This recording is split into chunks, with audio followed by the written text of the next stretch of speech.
प्रणाम सुंदर साथ जी। बोलो श्री प्राणनाथ प्यारे की जय। बोलो श्री सदगुरु महाराज जी की जय। बोलो श्री राम रतन महाराज जी की जय। साथ जी शोभा देखिए, कर कुर्बानी आत्म वार डारो नख सिखलो, ऊपर धाम धनी खसम,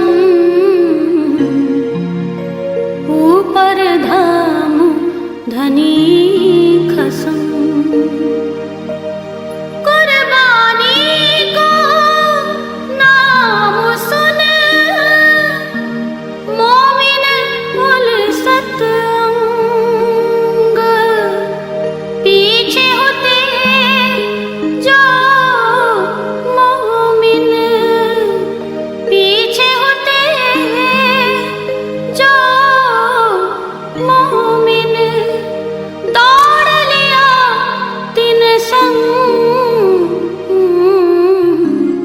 साथ जी शोभा देखिए, कर कुर्बानी आत्म, कर कुर्बानी आत्म, कर कुर्बानी आत्म।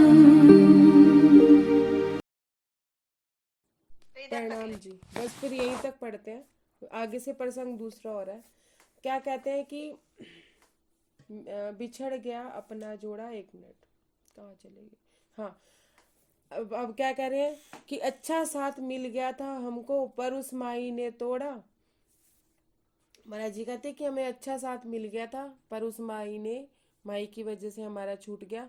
लेकिन फिर भी माई को महाराज जी ने एक भी शब्द नहीं बोला। कि हम होते तो हम कहते कि तेरी वजह से ही हो गया। साधु संतों को भी लड़ते हुए देखा ना, आपस में कभी लड़ते हैं तो महाराज जी कहते हमने एक शब्द भी नहीं बोला। हमने इसे परमात्मा की मर्जी समझ के स्वीकार कर लिया कि उनकी रजा है। फिर क्या कहते हैं, माई बोली अगले दिन तुम ही साथ ले लो महाराज। हमने कहा साथ हो तो ही अपने तुम माता जी आज। और महाराज जी माई क्या कह रही है, अब ये साधु चला गया तो उनको कोई साधुओं की कमी थोड़ी ना है। वो माई जो महाराज जी से बचती फिर रही थी, महाराज जी से डर रही थी, महाराज जी से ही साधु को भगा के ले गई थी, महाराज जी के पास ही आई और कहती कि आप हमें अपने साथ ले लो। सुंदर साथ जी, इस लाइन में बहुत बड़ा भाव छिपा हुआ है।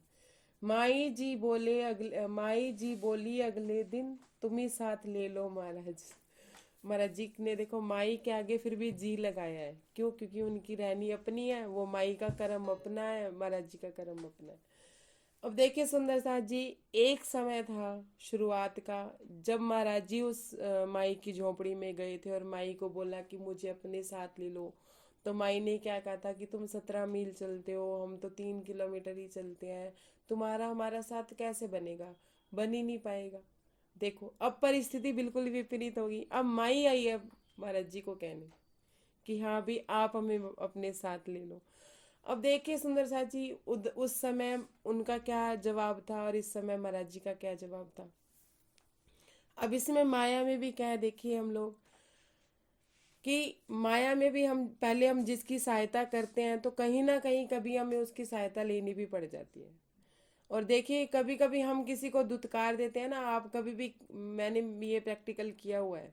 अगर कोई पर्सन मुझे अच्छा नहीं लगता या उससे हमें उसकी हेल्प करनी पड़ रही है या कुछ भी है, परिस्थितियां एकदम से ऐसे पलटा मार जाती हैं कि हमें उसी पर्सन की बार बार जरूरत पड़ती है, उसी पर्सन से हमें काम बार बार पड़ता है। माया का काम, वैसे कोई काम नहीं, माया का काम, आध्यात्मिकता का नहीं। आध्यात्मिकता का भी पड़ जाता होगा, वो मुझे उसका अनुभव नहीं है तो मैं उसकी बात नहीं बता रही हूँ, मैं माया की बात बता रही हूँ कि हमें कभी किसी को उसकी परिस्थिति देख के दुत्कारना नहीं चाहिए। कि आज अगर वो कहते हैं कि मैंने किसी का पढ़ा था, मेरे सामने एक वचन आया था कि अगर खाली कटोरा लेके घर में घुसा है तो इसका मतलब ये नहीं है कि वो मांगने ही आया है। हो सकता है वह कुछ बांट के आया हो, सब कुछ बांट के खाली लेके आए हो कि हाँ मैंने सब बांट दिया, मैं खाली हो गया। तो सुंदर साथ जी, हमें किसी की परिस्थिति को देख के कभी उसका मजाक नहीं बनाना चाहिए। अगर हमारे से कोई सहायता हो सकती हो तो हमें कर देनी चाहिए, क्योंकि समय का पलटवार नहीं कुछ पता चलता। कल महाराज जी गए थे माई की झोपड़ी में ये कहने कि हमें साथ ले लो, और आज माई आई है उनके पास कि आप हमें साथ ले लो। अब देखिए महाराज जी क्या कहते हैं, माई ने क्या कहा था कि हम तो, तुम 17 मील चलते हो, हम 3 मील चलते हैं, तो हमारा साथ नहीं हो सकता, तुम तो अकेले ही पहुंच जाओगे। और यहाँ महाराज जी क्या कह रहे हैं, देखिए, तुम ही साथ ले लो महाराज, हमने कहा साथ तो हो तुम अपने, तुम माता जी। आज महाराज जी कहते कि आप हमारे साथ ही हो माता जी, हम आपका ध्यान रखेंगे, ऐसी बात नहीं है, आप हमारे साथ ही चलो। ये बात भी बोल दी महाराज जी ने बड़े प्यार से। और उधर से एक बात और बोल दी। अब क्या बोला, पर माइयों की टोली आवे तो उनमें मिल जाना, साधु और महात्मा के संग अनुचित है तेरा चलना। महाराज जी कहते हैं, महाराज जी ने विनम्रता से ये कह दिया कि आप हो तो हमारे साथ ही, कोई दिक्कत नहीं है, लेकिन आपको एक बात बता दें कि जब साध्वियों की टोली आए, माइयों की टोली आई, तो उन साध्वियों में तुम उनके साथ ही चलना, लेकिन हमारे साथ चलना आपका सही नहीं है साधु संतों के साथ, कि आप आदमियों के बीच में चल रही हो। वैसे देखिए सुंदर साथ जी, क्या फर्क पड़ता था कि आदमी और औरत में, क्योंकि साधु तो ऐसे होते हैं कि इन चीजों से ऊपर उठ चुके होते हैं, लेकिन वो साध्वी नहीं उठी थी इन चीजों से ऊपर। उसको वो महात्मा गए तो महाराज जी के आगे आ गई। जब वो महाराज जी से इतना डर रही थी, उसके बाद भी वो महाराज जी के पास आ गई। और महाराज जी को क्या था कि जब उनको एक वचन मिला ही हुआ था कि माइयों के हाथ का नहीं खाना पीना, और ना ही माइयों की संगत करनी, ना ही माइयों के साथ रहना। जब उन्हें उनकी रहनी समझ आई गई थी कि उनकी रहनी ऐसी है, तो उनको लगा कि ये कहीं ना कहीं मुझे भी तो कुछ खिला पिला के अपने वश में कर सकती है। तो इससे अच्छा पहले ही उन्होंने बोल दिया कि आप मेरी साथ संगत में मत रहना, आप हमारे साथ तो चल लो, लेकिन जैसे ही माइयों की टोली या औरतों की टोली आपको दिखे तो आप उस टोली में हो लेना। आपका अनुचित है हमारे साथ रहना। ऐसा नहीं है कि साधु अपने साथ औरतों को नहीं रखते, लेकिन रहनी देख के रखते हैं कि उनके अंदर का जो उनके अंदर में सच में परमात्मा की बैठक है या नहीं है, वो देख के रखते हैं। ऐसे ही अब देख लीजिए, माया में भी ऐसा नहीं है कि पुरुष और औरत काम नहीं करते आपस में, लेकिन हमेशा उस औरत से दूरी बनाई जाती है जो करेक्टर वाइज उसका करेक्टर ठीक नहीं होता है। तो यहाँ महाराज जी हमें क्या बताते हैं कि अपने करेक्टर को भी हमें सही रखना चाहिए, अपनी व्यवहारिकता को भी हमें, अपनी अपनी रहनी को भी सही रखना चाहिए। हमें कभी चाहे वो औरत हो चाहे वो आदमी, अपनी सात्विकता बना के रखनी चाहिए। अपना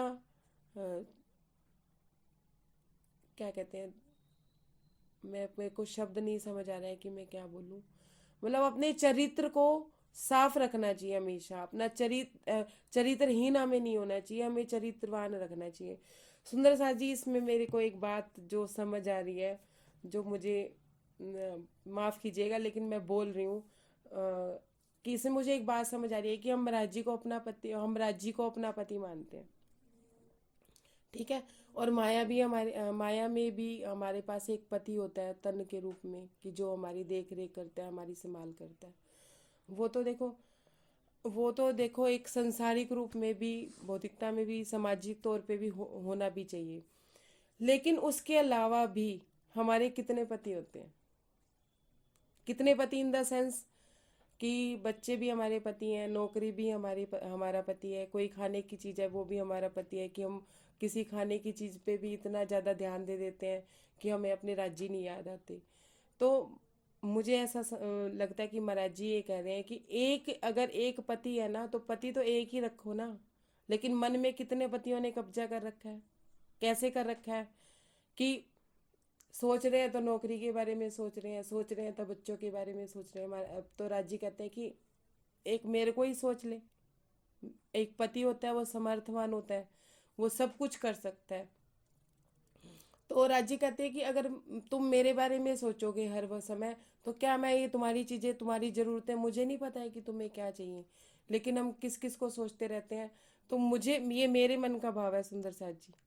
हाँ, आप बुरा मत मानिएगा कि मैं को हम रात को मंथन कर रहे थे, जैसे सुंदर साथ और भी थे एक आधा, तो हमें ये लगा, मैंने मेरे मुख से ऐसे निकला कि हमारे कितने सारे पति हैं, नौकरी भी पति है, बच्चे भी पति हैं, और कोई नहीं, कोई ना कोई खाने की चीज भी हमारा पति है, कोई ना कोई चीज ऐसी है जिसे हम डेली रूटीन में खाना पसंद करते ही करते हैं, कोई ना कोई व्यसन ऐसा है, किसी को शराब का शौक है, किसी को सिगरेट का शौक है, वो भी उनका पति है, राज्य के अलावा वो भी उनके लिए है, कोई तंबाकू खा रहा है तो वो भी उनका पति है। मतलब एक राज्य पे नहीं टिके हम, हमने सौ सौ पति बना रखे हैं अपने। तो महाराज जी कहते हैं चरित्रवान रहो, अपने एक पति पे आ जाओ धीरे धीरे, कि नौकरी भी कुछ नहीं है, बच्चे भी कुछ नहीं है, मन से सबको हटाते रहो और मन में सिर्फ एक अपने पति की बैठक करो। मेरे शब्दों से अगर किसी को बुरा लगा हो तो मैं यहीं पे ही क्षमा मांगती हूँ। अगला प्रसंग करना है तो मुझे लगता है बस इसी के बारे में बात कर ली जाए, फिर बहुत ज़्यादा लेट हो जाता है। प्रणाम जी, अगर मेरे शब्दों से किसी को हानि ठेस पहुंची हो तो मैं क्षमा मांगती हूँ। प्रणाम जी। प्रणाम। प्रणाम जी। प्रणाम जी। प्रणाम जी। प्रणाम।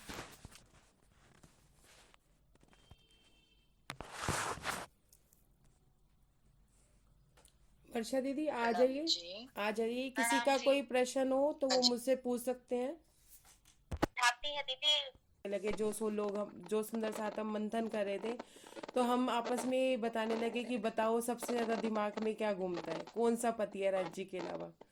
किसी ने नौकरी कहा, किसी ने कुछ कहा, किसी ने अपना बिजनेस कहा, किसी ने अपने बच्चों के लिए कहा कि मेरे बच्चे मुझे परेशान करते हैं तो वो हमारे लिए मेरे दिमाग में घूमते हैं। मतलब एक राज्य।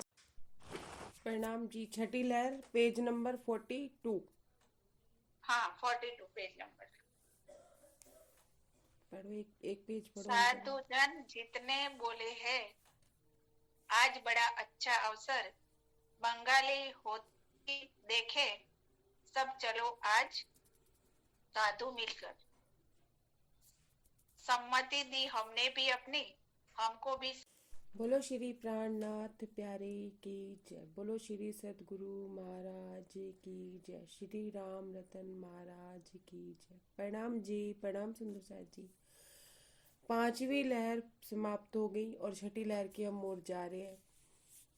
हमने देखा कि महाराज जी कैसे अपने मन के साथ कभी मन के फेर में आके कहीं भटक रहे हैं, कभी पाठशाला जा रहे हैं, कभी घर जा रहे हैं, फिर उसके बाद अपने मन को उन्होंने पकड़ा, फिर उन्हें एक साधु मिला, एक महापुरुष मिले, उन्होंने उनको 4 वचन दिए, जिनके पहले वचन को उन्होंने अपने रहनी में उतारा और दूसरे वचन का पालन करने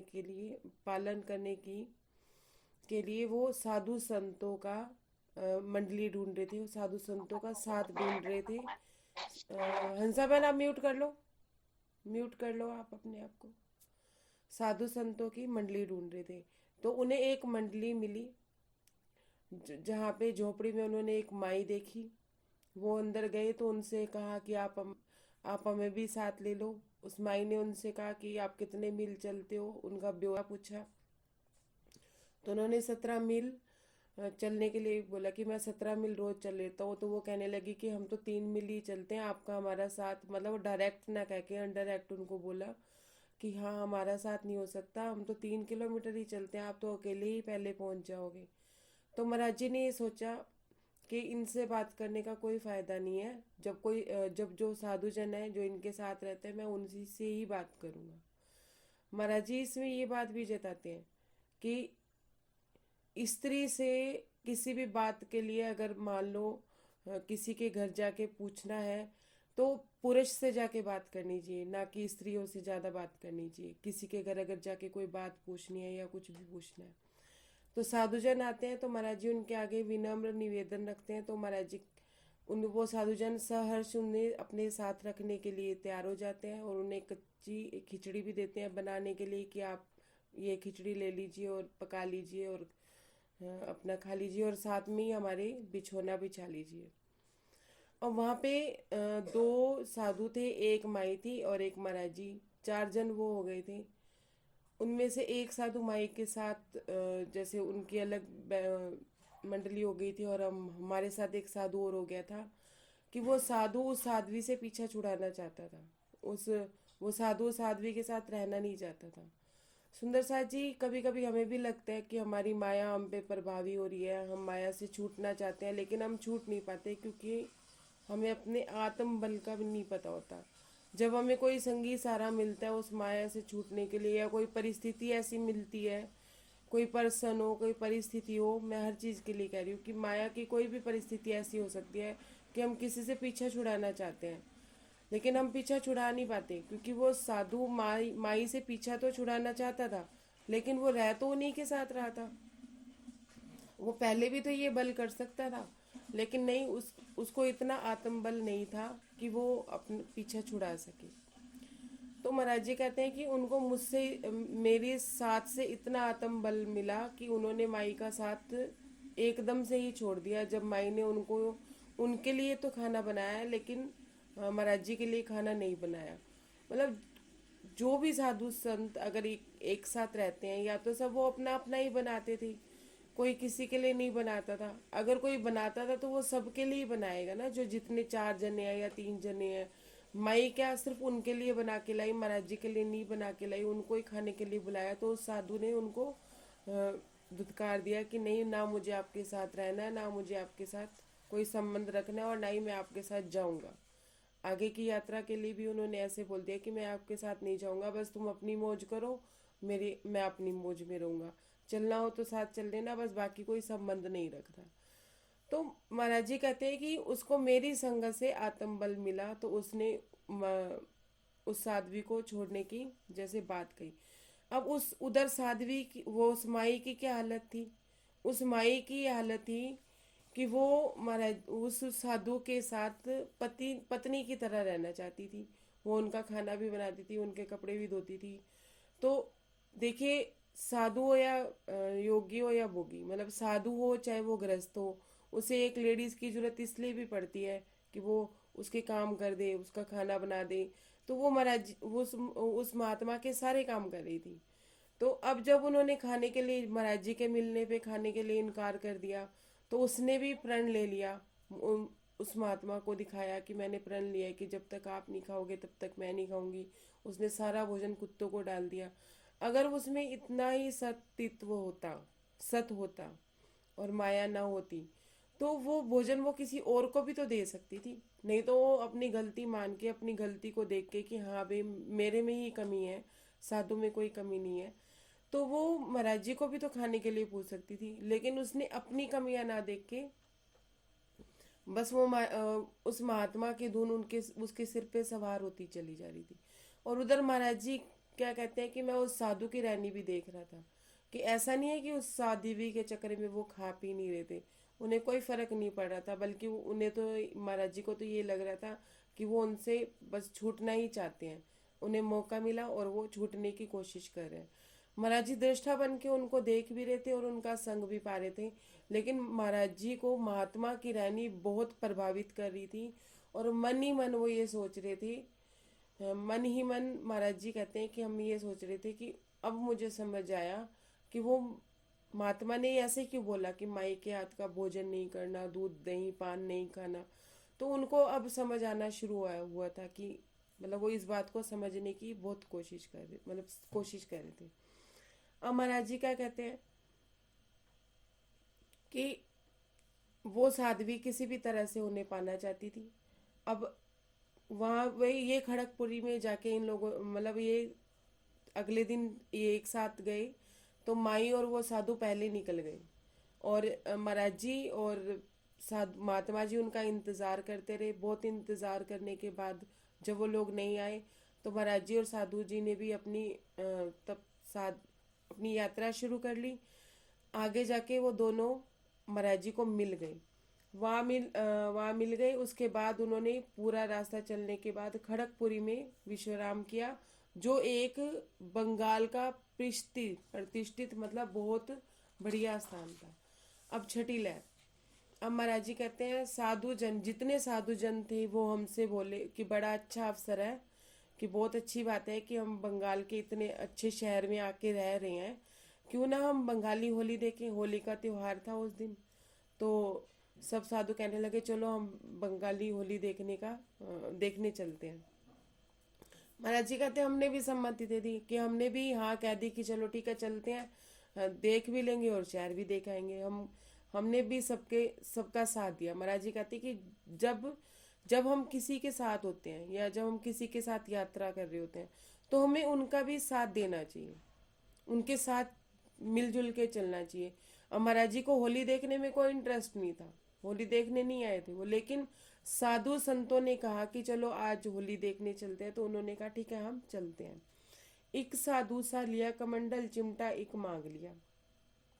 महाराज जी कहते हैं कि होली देखने लिए जाने के लिए भी ना सब लोगों ने एक वेश धारण किया था। क्या वेश था? साधु का वेश धारण किया था, हाथ में कमंडल था, एक हाथ में कमंडल था और एक हाथ में चिमटा था, जैसे वो चिमटा बजाते हैं ना। तो महाराज जी के पास तो नहीं था। महाराज जी कहते कि मैंने भी किसी से मांग लिया और कमंडल भी ले लिया। अपना जो साथी साधु था उसकी तबीयत ठीक न थी। माई उनकी देखभाल के लिए पास उनकी छोड़ी। महाराज जी कहते हैं जो मेरा साथी था महात्मा, उसकी तो आज तबीयत ठीक नहीं थी, वो थोड़ा उसको बुखार था।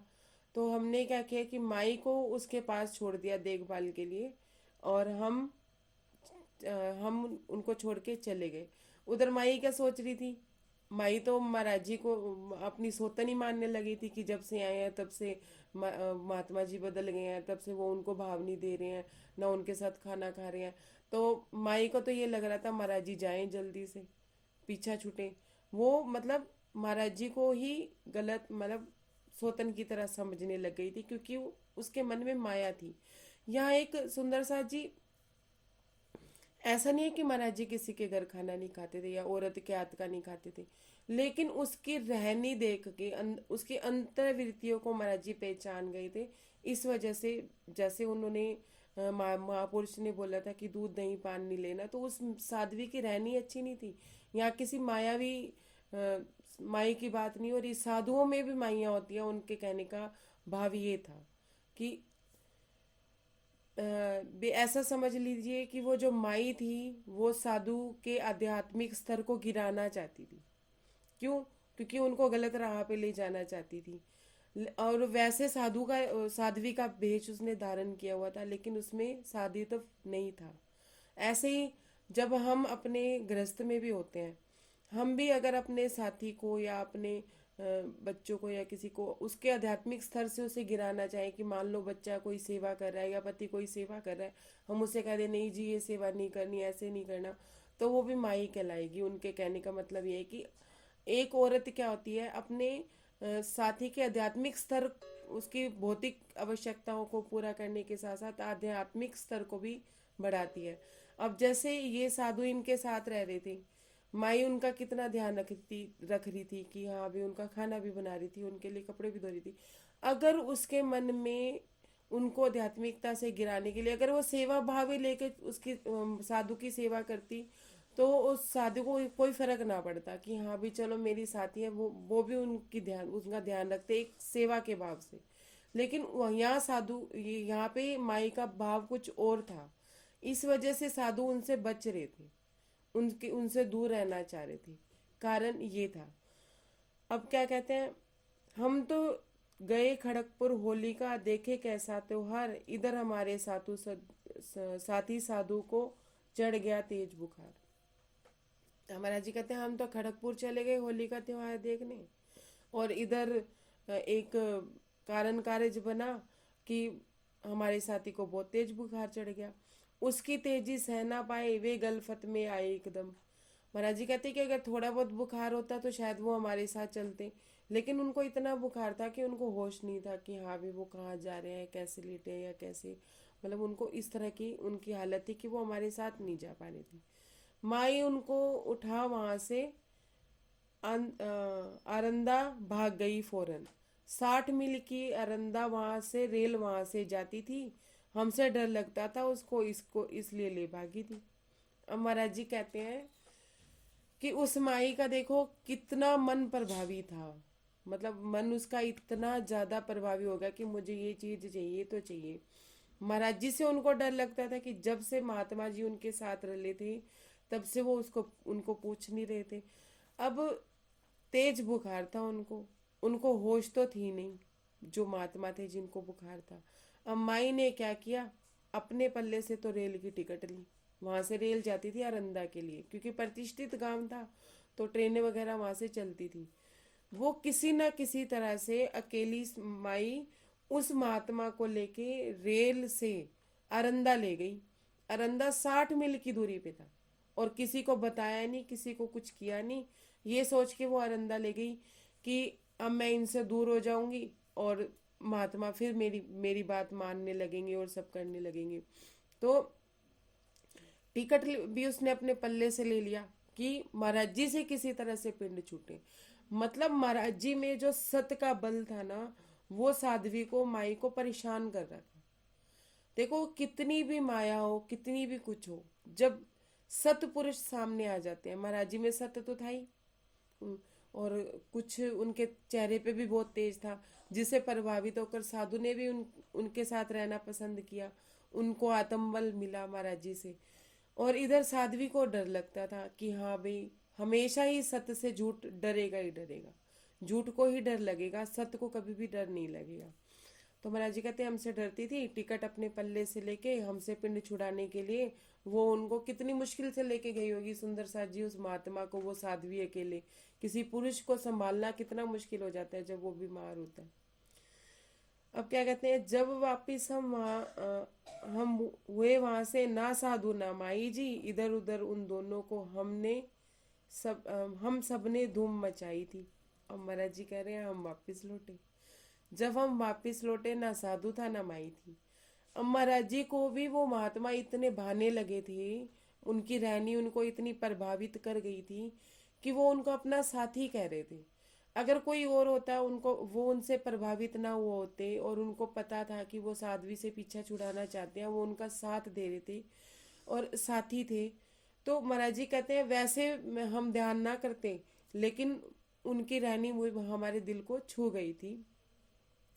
तो कहते हैं जब हम आए, ना माई देखी ना साधु देखा, तो इधर उधर हम सब ने देखा, हम इधर उधर हम उन दोनों को हम सब ने धूम मचाई थी। महाराज जी कहते इधर उधर हम उन दोनों को देख रहे थे और सब लोग हम ढूंढ रहे थे उनको। कैसे जब उन्होंने पता लगाया, सुंदर साथ जी महाराज जी ने ये पता लगाने की कोशिश की कि वो दोनों कहाँ गए, कहीं पड़े होंगे या किसी वैद्य को दिखाने गए हैं या क्या कारण है, कहीं साधु की तबीयत ज्यादा तो खराब नहीं होगी। महाराज जी कहते कि हमारे मन में कुछ इस तरह के प्रश्न चल रहे थे, लेकिन किसी ने बताया कि वो उनको किसी ने स्टेशन की तरफ जाते देखा और स्टेशन में घुसते भी देखा। ऐसे करके उन्होंने, जब उनको पता चला कि जिस समय पे वो गए थे उस समय पे ट्रेन कौन सी थी, महाराज जी ने ये पता किया। और जाना कहा था उन्होंने, जगन्नाथ ही जाना था। माई क्या चाहती थी कि थोड़ा महाराज जी से दूरी हो जाए, वो पहले पहुंच जाए या वो कहीं और उनको ले जाए, ऐसे करके उनके मन में भाव थे।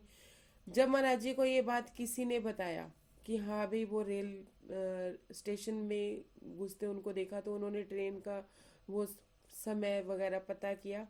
फिर क्या कहते हैं, कैसे उनके पास जाए अब से कुछ समझ नहीं आया, आखिर हम पैदल ही लपके 3 रोज में पहुंच गए। 60 किलोमीटर की दूरी पे अरंदा था सुंदर साथ जी। महाराज जी कहते हैं कि अब मुझे पता तो चल गया कि वो अरंदा की ट्रेन में गए हैं, मुझे किसी ने बता दिया, मैंने पता करवा लिया। और महाराज जी कहते हैं कि अब मैं ये सोच में पड़ गया कि अब मैं कैसे जाऊं। महाराज जी कहते हैं कि मैंने बल किया, चलो रास्ता लंबा है लेकिन कोशिश करते हैं। ऐसे करके महाराज जी कहते हैं हम पैदल पैदल ही लपक लिए, हम पैदल ही थे महाराज जी। कभी उन्होंने घोड़ा गाड़ी कोई ट्रेन करने की कोशिश नहीं की, ना उन्होंने अगले दिन का वेट किया कि अगले दिन ट्रेन जाएगी तो मैं जाऊंगा। महाराज जी कहते हैं नहीं, मैं पैदल ही चल रही। और 3 रोज में महाराज जी ने 60 किलोमीटर की यात्रा कंप्लीट कर ली। अब इसमें महाराज जी हमें क्या समझाना चाहते हैं, एक तो हमें ये समझाना चाहते हैं कि जब हमें मंजिल दूर लगे या कोई काम हमें मुश्किल लगे, हमें उसे करना शुरू कर देना चाहिए, धीरे धीरे वो काम अपने आप ही कंप्लीट हो जाता है। और दूसरा, उनको महात्मा जी इतने भागे थे, उनकी रहनी उनको इतनी अच्छी लग गई थी कि वो उनका अपना साथी कह रहे थे। सुंदर साथ जी, अगर महाराज जी किसी को अपना साथी कह रहे थे, जो अब तक उन्होंने कहीं भी साथी शब्द यूज नहीं किया, तो इसका मतलब उस महात्मा में कोई ना कोई तो बात थी। अगर कोई बात ना होती तो वो और साधुजन की टोली ले लेते। और उनको ये भी पता था कि माई लेके गई है, किसी ना किसी तरह से माई कुछ खिलाना दे पिलाना दे। जो पुरुष के वचन थे वो वचन उनको याद आ रहे थे, क्योंकि वो अगर महाराज जी को खिला सकती थी तो वो साधु को भी तो खिला सकती थी। ये सोच के महाराज जी की उस साधु से मिलना चाहते थे कि एक बार मैं उससे मिलके उनका हालचाल पूछ लूं, फिर उसके बाद भले ही वो मिले ना मिले। ये सोच के महाराज जी ने जब अपनी पैदल यात्रा की, जब एक लक्ष्य होता है हमारे मन में तो हमारा काम भी समय पे पूरा हो ही जाता है। महाराज जी 3 रोज में वहां पहुंचे आनंदा। और तो क्या देखा तो स्टेशन पर साधु हमको पड़े मिले। महाराज जी कहते हैं कि 3 रोज बाद जब हम गए, वो साध्वी उन्हें उठा के तो ले गई थी, लेकिन उस साधु में मतलब महात्मा में इतनी ताकत नहीं थी कि वो कहीं जा सकते या कुछ कर सकते, क्योंकि उन्हें बुखार था। तो वो उन्हें स्टेशन पे ही लेके बैठी थी। मतलब वो खुद तो भिक्षा के लिए मांगने चली जाती थी और साधु को जैसे तैसे उनका कर रही थी। और साधु कहाँ थे? वो स्टेशन पे ही पड़े मिले। अब देखिए सुंदर साथ जी, उस साध्वी उस माई का क्या हाल था कि अपनी घर गृहस्थी छोड़ के सब कुछ छोड़ के जब वो आई थी, अगर उसकी घर गृहस्थी नहीं होगी तो कम एटलीस्ट अपने माता पिता को तो छोड़ के आई थी, अपने घर परिवार को छोड़ के तो आई थी। लेकिन क्या था, अपने में सत नहीं जगा पाई, अपनी रहनी में सेवा भाव नहीं ला पाई। सेवा भाव की बजाय वो एक पत्नी की तरह उनके साथ रहना चाहती थी, पत्नी की तरह उनका ध्यान रखना चाहती थी। उसी तरह से ही वो उनकी जो सेवा कर रही थी बीमार साधु की, ले तो गई थी, अब सेवा तो उसको करनी पड़ रही होगी कुछ ना कुछ। तो महाराज जी कहते हैं कि उसमें उसका सेवा भाव नहीं था, उसका स्वार्थ का भाव था कि वो उनके साथ रहना चाहती थी। प्रणाम जी। पेज नंबर 43 पढ़िए हंसा बहन। पेज नंबर 40, हाँ, पेज नंबर 40। अभी अब तो पेज नंबर 43। प्रणाम जी सुंदर साथ जी। प्रणाम जी। महाराज जी क्या कहते हैं कि जब हम आनंदा पहुंचे तो साधु हमें उस स्टेशन पे ही पाए। तबीयत तो ठीक थी मगर वे गमगीन सी हालत में। महाराज जी कहते हैं कि तबीयत उनकी कुछ ठीक थी, ऐसा बेहोशी में नहीं थे, लेकिन कुछ ठीक थी। लेकिन चेहरे पे उनके मतलब चिंता, उनको गम लग रहा था कि उनको चिंता हो रही थी, उनकी हालत ऐसी थी। जब हम उनके पास पहुंचे तो साधु ने कहा हमें हम हम भी प्रण करके बैठे थे अन्न जल उस दिन पावेंगे जिस दिन हमें हमारे साथी महाराज मिल जावेंगे। महाराज देखिए सुंदर साथ जी, महाराज जी इधर से 60 मील की दूरी 3 दिन में पूरी करके गए उस साधु से मिलने के लिए। और उधर साधु का क्या हाल था कि साधु ने भी बीमारी में भी प्रण ले रखा था कि जब तक मेरे महात्मा साधु मतलब महाराज जी उन्हें नहीं मिल जाएंगे तब तक वो अन्न जल नहीं ग्रहण करेंगे। जैसे उन्होंने महाराज जी को देखा तो उनको अपनी सारी बात बताई, अपने दिल की सारी बात बताई।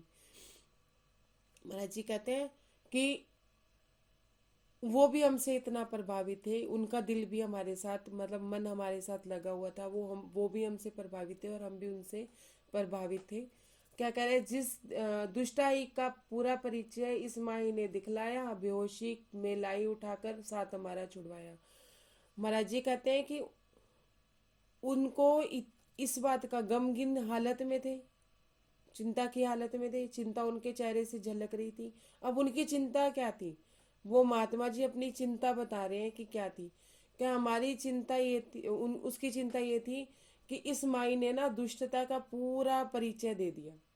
मतलब महाराज जी महात्मा जी के कहने का ये मतलब था कि महात्मा जी कहते हैं कि मैं ऐसा सोच ही नहीं सकता था कि ये माई इस हद तक बीत चल जाएगी कि मुझे बेहोशी की हालत में उठा लाएगी, और सिर्फ इसलिए कि वो आप मुझसे आपका साथ छुड़वा सके और मुझे अपना बना सके। मतलब हम माया में किसी चीज को पाने के लिए जब हमारा मन इतना ललियात हो जाता है और असत मन हमारा इतना हावी हो जाता है, वो काम गलत भी हो, फिर हम क्या कहते हैं, इसका परिणाम चाहे गलत हो चाहे सही हो, मुझे तो ये करना ही करना है, चाहे कुछ हो जाए। कई बार ऐसा होता है ना, किसी चीज पे मन अटक जाता है तो कि मुझे ये चीज चाहिए ही चाहिए, चाहे रात का 12 बजे चाहे 1 बजे, पर मुझे ये खानी है तो खानी है, मुझे बनानी है तो बनानी है। मुझे लानी है तो लानी है। ऐसे किसी व्यक्ति प्रेम में भी हो जाता है कि मुझे आदमी ये चाहिए ही चाहिए, या मुझे ये औरत चाहिए ही चाहिए। भले ही सामने एक तरफा का प्यार था, भी एक तरफ का प्रेम था। साध्वी एक तरफ का प्रेम ही तो करी थी, साध्वी करी थी, साधु तो उनके साथ रहना ही नहीं चाहते थे। लेकिन उनको पाने के लिए भी साध्वी किस हद तक गुजर गई। तो वो कहते हैं कि महात्मा जी कहते हैं कि मुझे इस बात का बिल्कुल भी वो नहीं था कि ये माई इतनी भी दुष्टाई कर सकती है, मतलब इतनी आगे तक बढ़ सकती है, क्योंकि साधु थी। साधु के वेश में भी देखो माया थी। जरूरी नहीं है कि साधुओं में माया नहीं होती या साध्वियों में माया नहीं होती। अगर उन्होंने वो वस्त्र धारण कर लिए साधुओं वाले, वो वस्त्र वैसा भेष बना लिया, तो उनमें माया नहीं है, ऐसा नहीं है। उनकी रहनी देख के ही वो अंदाजा लगाया जाता है कि वो सेवा कर रहे हैं या उनके मन में स्वार्थ भाव है। महाराज जी क्या कह रहे हैं, करवाया जलपान उन्हें बीतक सुन के उनकी सारी, तो फिर क्या हो गया तुम्हें, तो थी बुखार में लाचारी। महाराज जी कह रहे हैं कि मैंने उनकी बात बड़े इत्मीनान से सुनी। और महाराज जी तो शॉर्टकट में बता रहे हैं इसमें एक एक लाइन को। तो महाराज जी कहते हैं कि हमने उनकी सारी बात सुनी, उसके बाद पहले उनको हमने थोड़ा कुछ खिलाया, पानी पिलाया। फिर उसके बाद उनकी बात सुनने के बाद देखिए महाराज जी की महाराज जी का सत्य, कि महाराज जी ने उस माई के बारे में नहीं उल्टा सीधा बोला। माई के बारे में नहीं, एक तो वो पहले ही परेशान थे कि माई ने उनके साथ ऐसा किया वैसा किया, और उधर से वो माई के लिए नहीं कुछ बोले। क्या बोलते हैं कि तो फिर क्या हो गया, तुम्हें तो थी बुखार में लाचारी, अच्छा हुआ रेल से आ गए, पैदल तुमको था दुश्वार। महाराज जी क्या कहते हैं, अच्छा है ना वो माई तुम्हें रेल से ले आई, तुम्हें बुखार था, और अगर तुम्हें परेशानी होती, अगर वो तुम्हें रेल से ना लेके आती, तुम्हारा कितना रास्ता कट गया, तुम्हें 2 दिन का आराम मिल गया। इस तरह से वो महात्मा जी को समझाने लगे। और हम क्या करते हैं, अगर कोई पहले ही परेशान हो किसी पर्सन से, मान लो किसी आदमी से परेशान हो, या किसी औरत से परेशान हो, या घर से बच्चों से परेशान हो, हम उनके सामने उनको ये तसल्ली तो देते नहीं है, कोई बात नहीं, कोई वजह होगी, या उसमें बुराई में अच्छाई तो देखते नहीं, लेकिन उल्टा हम बुरा और कहने लगते हैं, हाँ हाँ तुम्हारे बच्चे तो ऐसे हैं, तुम्हारी पत्नी तो ऐसे है, तुम्हें ऐसा करना चाहिए, तुम्हें वैसा करना चाहिए। मतलब कोई उन्होंने अपनी राय नहीं दी उनको, सिर्फ उनका ऐसा बोला कि इसे भी अच्छा मानो, इसे भी परमात्मा की मर्जी मानो कि आपको रेल यात्रा करने को मिल गई, और आपको 3 दिन पैदल नहीं चलना पड़ा, और 3 दिन में आपका स्वास्थ्य भी कुछ संभल गया। महाराज जी कहते हैं अगर हमारे साथ कोई बुरी घटना हो रही है, अभी इसमें भी महाराज जी का एक भाव जो मुझे समझ आ रहा है, मैं वो बताती हूँ। कि मान लो अब कोई हमारे साथ गलत गलत व्यवहार कर रहा है, हम उसके साथ अच्छा कर रहे हैं, और वो हमारे साथ गलत गलत कर रहा है, तो हमें उसके प्रति भी मन में ऐसी भावना नहीं लानी चाहिए कि हाँ भी वो हमारे साथ गलत कर रहा है। क्यों? क्योंकि महाराज जी कहते हैं जब हो सब हुक्म से रहा है, सब परमात्मा की मर्जी से रहा है, तो ये जो गलत हो रहा है ये परमात्मा की मर्जी से नहीं हो रहा है, ये भी उनकी मर्जी से हो रहा है। इसमें भी राह ढूंढनी चाहिए हमें, परमात्मा की ओर जाने की राह।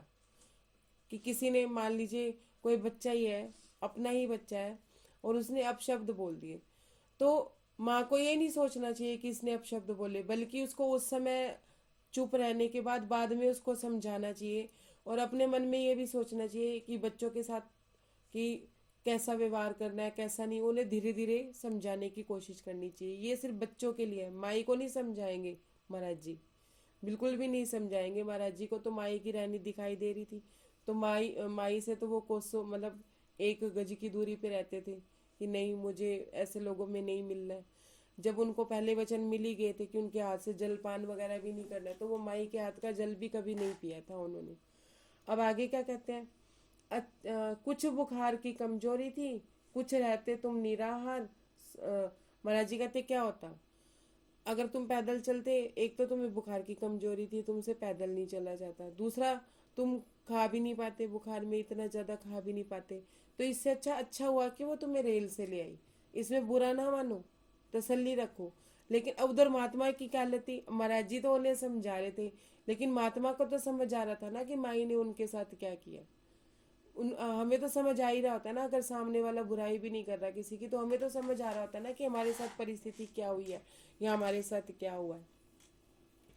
अब क्या कहते हैं, सौंपा उन्हें कमंडल उनका, क्योंकि उनकी अमानत थी। महाराज जी कहते हैं कि मैंने उनका कमंडल उनसे लिया था, क्योंकि वो बीमार थे, तो उनका कमंडल और चिमटा वो उठा के वो होली देखने चले गए थे। तो महाराज जी कहते हैं हमने उनका कमंडल उनको दिया, क्योंकि वो उनकी अमानत थी। यहाँ महाराज जी ये कहते हैं कि अगर हम किसी से कोई चीज़ लेते हैं तो उसकी अमानत समझ के उन्हें वापस दे देनी चाहिए। अगर हम किसी का धन ले रहे हैं या कोई वस्तु ले रहे हैं या कोई और भी चीज़ ले रहे हैं, तो अगर हमने ली है तो उनकी अमानत समझ के हमें उन तक लौटानी चाहिए, चाहे वो छोटी चीज़ है चाहे वो बड़ी चीज़ है।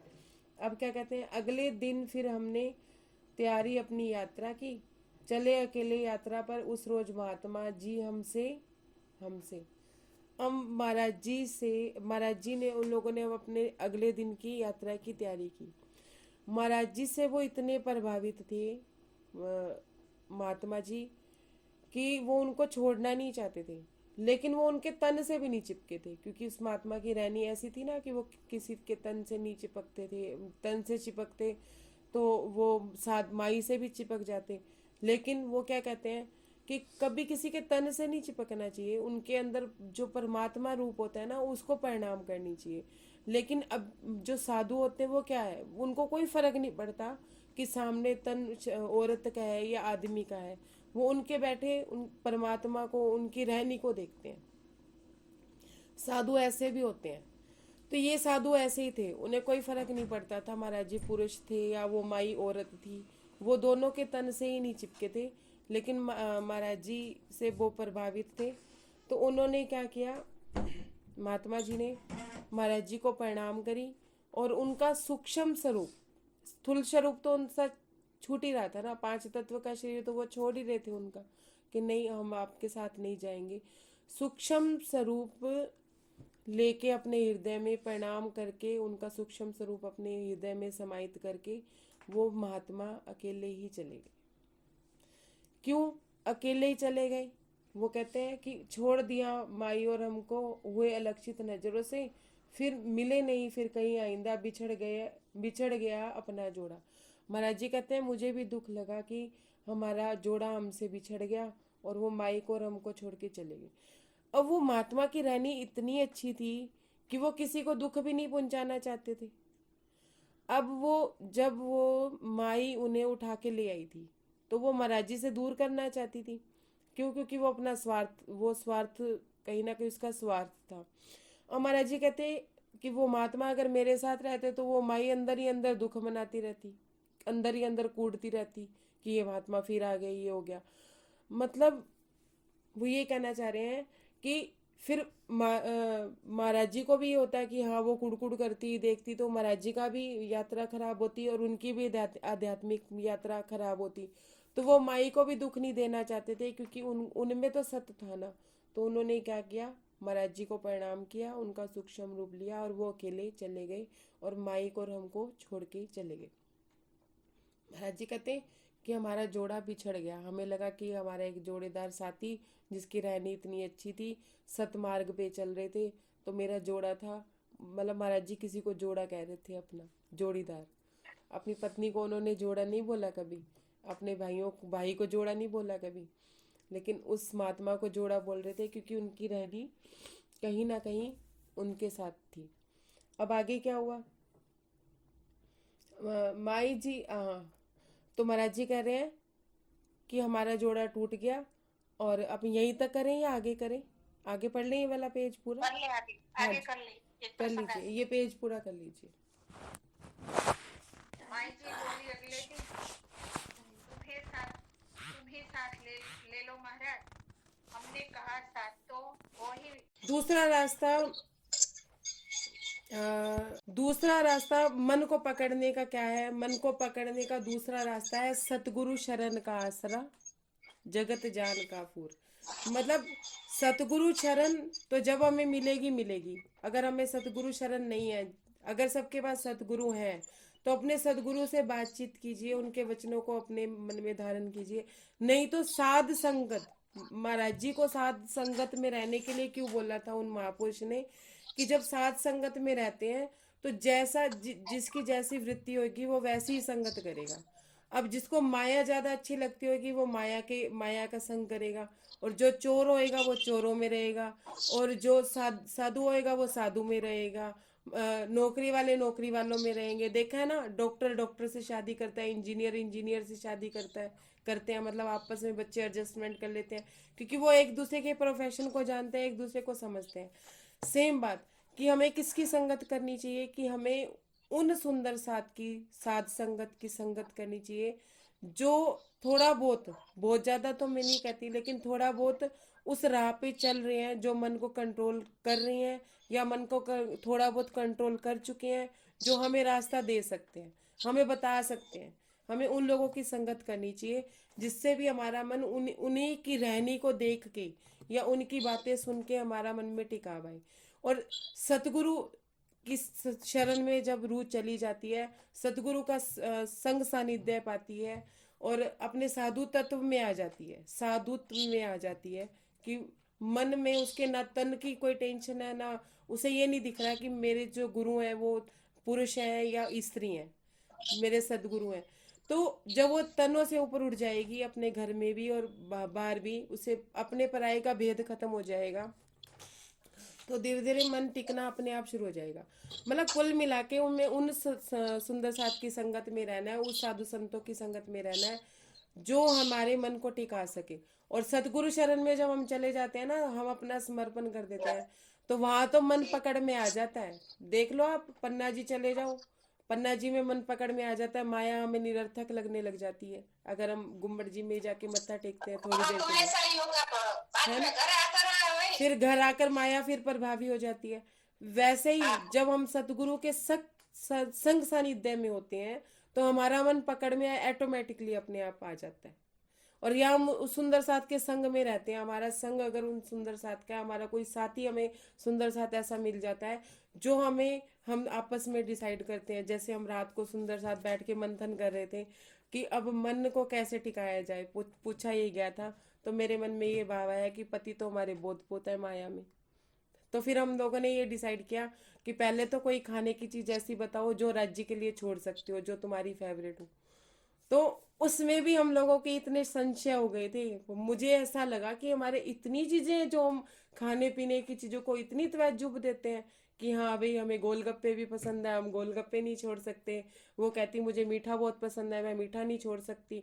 अरे, हम राज्य को छोड़ सकते हैं, लेकिन अपने इंद्रिय सुख को नहीं छोड़ सकते। तो हमें क्या संग करना चाहिए? उन सुंदर साथ का संग करना चाहिए, जो हमें हमारी कमियां बता दें कि तुम्हारे में ये कमी है। जो सिर्फ हमारे साथ लल्लो पच्चो ही ना करें कि हाँ भाई तुम तो बहुत अच्छे सुंदर साथ हो, ये हो, या ये कहें कि आप तो बहुत अच्छे हो, आप सब कुछ अच्छा अच्छा कर रहे हो। सुंदर साथ वो जो हमें प्रेम से हमारा ये भी बताए कि आपकी रहनी में ये कमी है, आपको ऐसा नहीं करना चाहिए। सदगुरु क्या करते हैं? सदगुरु ऐसा ही करते हैं ना, जब हमारे में कोई कमी होती है तो हमें बताते हैं ना कि यहाँ पे तुम गलत हो, तुम्हें ऐसा नहीं करना चाहिए। सतगुरु चापलूस नहीं होते। सतगुरु स्पष्ट बात कहने वाले होते हैं, मुंह पे मारने वाले भी होते हैं। गुस्से से नहीं, ऐसा नहीं है कि गुस्से से मुंह पे मारेंगे, प्यार से भी हमें समझाते हैं, कभी प्यार से, लाड से, और जहाँ डांटना होता है वहां डांट भी देते हैं। लेकिन अगर रूह अपनी गलती ही नहीं समझ रही, वो अपने सदगुरु को ही गलत समझ रही है, और संगत ही नहीं लेना चाह रही, उनके वचनों पे चलना ही नहीं चाह रही, तो मन क्या टिकेगा? फिर 400 वर्षों से मन ही टिका रहे हैं हम। 400 वर्षों से मन ही नहीं टिका है हमारा। टिक जाता तो आज हमें राज्य भी मिल जाते। तो हमें क्या करना है?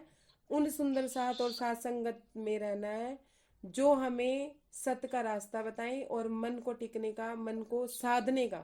मन टिकेगा नहीं। देखिए, कल मैंने कहा था मन के साथ खेल लो, घूम लो, झगड़ लो, और उसके साथ एक नाच लो। उसको साधना है। साधना कैसे है? कि अपने मन को धीरे धीरे प्यार से समझाओ, चाहे गुस्से से समझाओ। परिस्थिति देखो ना, जिस परिस्थिति में मन तुमसे प्यार से बात कर रहा है, कितने प्यार से बात करता है कभी कभी मन। तुझे क्या चाहिए, तुझे क्या चाहिए? राजी भी ऐसे कहते हैं ना कई बार कि तुम्हें क्या चाहिए। हम राजी को क्या कहते हैं? राजी, मेरे को ना नौकरी चाहिए। नौकरी पे होते हैं, राजी आपके लिए मुझे टाइम नहीं मिलता, मैं सारा दिन नौकरी पे व्यस्त रहती हूँ, इससे अच्छा आप मेरी नौकरी छुड़वा के मेरा घर पे काम करवा दो। मैं अपनी परिस्थिति बता रही हूँ। तो मुझे राजी कहते हैं एक दिन गुस्से में आके, बस तुझे यही चीजें मांगनी है ना, ये चीजें तो मैं वैसे ही तेरे को दे देता, तू मुझे क्यों नहीं मांगती अपने से? मुझे मतलब राजी ने इतने गुस्से में मेरे सदगुरु के रूप में आके ऐसे बोला। तो मुझे कहते हैं सूक्ष्म रूप में भी, कहते बस जब मैं तेरे से पूछ लूँ ना कि तुझे क्या चाहिए, तुझे ये चाहिए, तुझे वो चाहिए, हमेशा तूने कांच में और हीरे में परख नहीं की। ये मुझे महाराज जी ने मेरे हृदय में मेरी बात समझाई जब मुझे नहीं मिले थे, जहरी भी नहीं मिले थे। मुझे क्या कहते कि एक तरफ कांच था और एक तरफ हीरा, चमक दोनों की बराबर थी, लेकिन तू क्या मांगती रही? वो कांच मांगती रही। हीरा तेरे सामने पड़ा है, हीरा तुझसे मिलना चाहता है, तुझे एकांत किया है, तेरे माया का खेल खत्म किया है, तेरे मन से माया हटाई है, और लेकिन फिर भी कहाँ भाग रही है? कांच में। हम कंकर कांच के पत्थर इकट्ठे कर रहे हैं। नौकरी चाहिए, बच्चों की शादियां चाहिए, बच्चों के आगे घर में बच्चे हो जाएं, उनके बिजनेस सेट हो जाएं, हमें ये चाहिए, ये सब इकट्ठे कर रहे हैं। लेकिन जो हीरे की चमक है वो हमें चुंधिया नहीं रही है, हमें कांच की चमक चुंधिया रही है। तो महाराज जी ने मुझे हृदय में समझाया कि मैं 2 साल से 3 साल से तो महाराज जी मेरे पे इतनी मेहनत कर रहे थे, मुझे धर्म भी दिखा रहे थे, धर्म भी उन्होंने मुझे दिखाया, मुझे हर चीज़ दिखाई। तो महाराज जी कहते अभी भी तो कांच पत्थर मांग रही है, मतलब कांच चाहिए, ये गोटियां चाहिए। महाराज जी कहते हैं अब तो मुझे मांग ले मेरे से, मैं तरस रहा हूँ तेरे से, ये मेरे कान ये सुनने को तरस रहे हैं कि अब तो मुझे मुझसे मांग ले। तो मेरे को एकदम से चेतना आई कि वाकई में मैं तो राजी, जब मुझसे पूछते हैं कि तुझे क्या चाहिए, मैं माया की चीज़ें मांगती हूँ। फिर मैंने फिर मैंने अपनी रहनी को सुधारा। अब जब भी राजी महाराजी मुझे अंदर से सूक्ष्म रूप से पूछते हैं कि क्या चाहिए, बस आप, अब मुझे कोई खाने की चीज़ कहता है ना कि मैं तुम्हारे लिए ये बना दूँ, मेरी मम्मी भी मुझसे कहती है कि मैं गाजर का हलवा बनवा दूँ, नहीं मम्मी आप राजी से मिलवा दो, ये चाहिए, यहाँ घूमने चलें, यहाँ चलें। अब मुक्तसर में मांगी का मेला लगता है, तो मेरी मासी मुझसे कहती कि रंजना तूने बचपन से कभी मेला नहीं देखा और लोग दूर दूर से मेला देखने आते हैं, तो कहती है चल इस बार मेला देखने के लिए चल, अभी 13-14 तारीख में। मैंने कहा नहीं नहीं, मुझे अब राज्य को देखना है, मेरे को कोई मेले देखने की शौक नहीं है, मेरे को कोई मेला नहीं देखना है, सिर्फ मुझे राज्य देखना है। तो अगले दिन मेरी बैठक थी, मम्मी बीमार थी इसलिए आई थी। बैठक में जब मैं बोल रही थी, वैसे तो वो सुनती नहीं, लेकिन उन्होंने सुना, तो मुझे बाद में ऐसे कहने लगी कि रंजना तेरी तो दोबारा शादी हो गई, तू तो अब राजी की सुहागन हो गई। तो मेरे मन को इतना अच्छा लगा, राजी आप कहलवा रहे हो कि हाँ भी वो कह रही हैं, कह वो रही हैं, लेकिन कहलवा तो आप ही रहे हो ना कि मैं सुहागन हो गई आपकी। अब जब मैं आपकी सुहागन हूँ तो मुझे काहे की चिंता है, मुझे काहे की टेंशन है। फिर भी अगर मैं चिंता कर रही हूँ, मैं अपनी बात बता रही हूँ जी, अब फिर भी मैं और चिंता कर रही हूँ, कोई टेंशन ले रही हूँ, नौकरी की ले रही हूँ या घर की ले रही हूँ या बच्चों की ले रही हूँ, तो इसका मतलब राज्य के अलावा मेरा और कोई खसम है जिसके लिए मैं सोच रही हूँ? क्यों सोचेंगे हम किसी के बारे में, जब हमारा पति हमारा समर्थ बरता रहा है, हम क्यों सोचेंगे? क्या नहीं कर सकते राज्य, ऐसी कोई चीज़ नहीं है जो नहीं कर सकते, लेकिन फिर भी हम डर रहे हैं नौकरी छूट जाएगी, ये हो जाएगा या।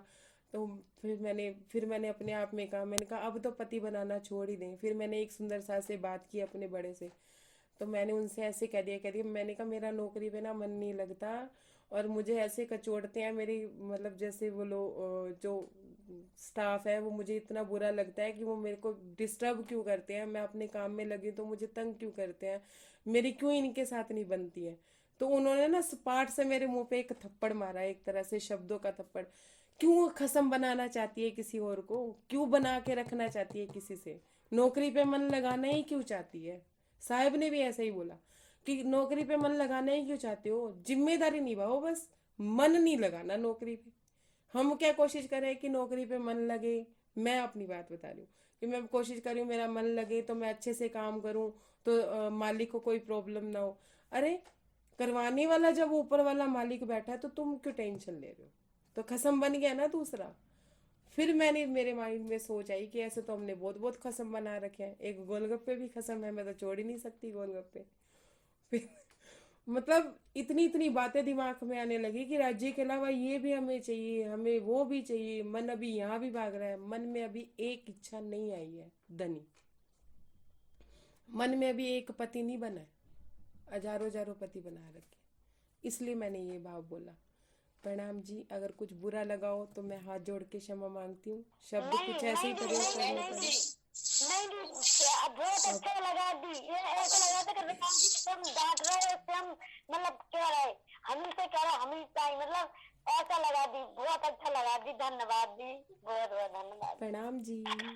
प्रणाम सुंदर प्रणाम साथ जी, जी। प्रणाम। कल मिलते हैं इसी समय। आप सबके श्री चरणों में कोटान कोट प्रणाम। अब आप प्रणाम लोगों जी, के प्रणाम जी। आशीर्वाद से मुझे भी महाराज जी कुछ ना कुछ समझाते रहते हैं। मेरा भी आत्म मंथन चलता रहता है। वहाँ दुकान पे बैठे बैठे भी मैं महाराज जी के बारे में ही सोचती रहती हूँ कि उनके शब्द कैसे रहनी में उतारे जाएं। अब जब से रात को महाराज जी ने ये जागृति दी है कि कितने पति बनाएगी, अब मैं अपने सौतेले पतियों के बारे में सोचती हूँ कि हमने कितने कितने पति बना रखे हैं। माइंड में अब वो बातें आने लगी हैं कि ये अब जिस अगर मन सोचता है किसी के बारे में तो यही सोचती हूँ ये भी पति बना बैठा है अंदर। तो मतलब आत्म मंथन आप लोगों की वजह से ही मुझे मिला। मैं भूल गई थी इस रास्ते को, या यूं कह लो कि बच्चों को पढ़ाया जाता है कि बड़ों की सेवा करनी चाहिए, चोरी नहीं करनी चाहिए, लेकिन परिस्थितिवश बच्चे भूल जाते हैं। तो बार बार माँ बाप उस बात को दोहराते हैं। तो सदगुरु सूक्ष्म रूप में भी हमें बार बार दोहरा रहे हैं, बड़े महाराज जी हमें बार बार दोहरा रहे हैं कि आत्म मंथन करो, आत्म मंथन करो। तो मेरा आत्म मंथन अब उन्होंने दोबारा से शुरू कराया है। सिर्फ आप सब सुंदर साथ की बहुत बहुत आभारी हूँ मैं कि आप लोगों ने मुझे ये सेवा दी और महाराज जी मुझसे इस सेवा को ले रहे हैं। मेरे जीव को उन्होंने चुना। आप सब लोगों का धन्यवाद। प्रणाम जी। प्रणाम सुंदर साथ जी। प्रणाम प्रणाम जी। जी, प्रणाम जी। दीदी एक छोटा सा प्रश्न है दी, क्या बोल सकती हूँ दी? हाँ जी बोलिए।